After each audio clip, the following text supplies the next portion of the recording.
প্রথম বাংলাদেশ হিসেবে মাউন্ট মাকালু জয় করলেন বাবর আলী। বাংলাদেশ সময় শনিবার ভোর ৫টা ৪৫ মিনিটে বিশ্বের পঞ্চম উচ্চতম শৃঙ্গে আরোহণ করেন তিনি। ৮,০০০ মিটারের এই দুর্গম শৃঙ্গে পৌঁছে গড়েছেন নতুন ইতিহাস।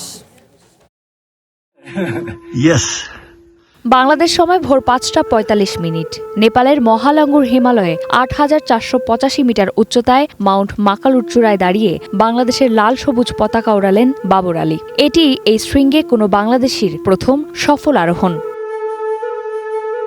গ্রেট ব্ল্যাক ওয়ান নামে পরিচিত এই কঠিন শৃঙ্গ জয়ের মধ্য দিয়ে বাবর স্পর্শ করলেন তার পঞ্চম ৮,০০০ পর্বত চূড়ায় আরোহণের রেকর্ড। পেশায় চিকিৎসক, নেশায় পর্বতারোহী বাবর আলী এর আগে বিশ্বের সর্বোচ্চ চূড়া মাউন্ট এভারেস্ট ও লোৎসের মতো দুর্গম পর্বত একই সাথে জয়ের রেকর্ড করেন তিনি।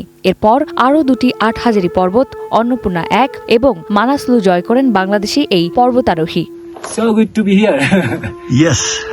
গত ৭ এপ্রিল শুরু হয় তার মাকালু অভিযান। ধাপে ধাপে বেস ক্যাম্প, ক্যাম্প 1, ক্যাম্প 2 পেরিয়ে উচ্চতার সঙ্গে খাপ খাইয়ে নেন বাবর আলী। আবহাওয়া অনুকূলে আসতেই ৩০ এপ্রিল শুরু হয় চূড়ায় আরোহণের অভিযান।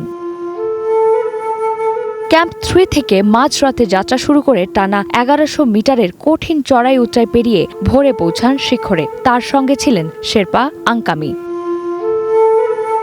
১৪টি ৮,০০০ শৃঙ্গ জয়ের স্বপ্নে এটি তার পঞ্চম সাফল্য। চূড়া থেকে নেমে রবিবার তার বেস ক্যাম্পে ফেরার কথা রয়েছে। Chandrima Chowdhury, one news.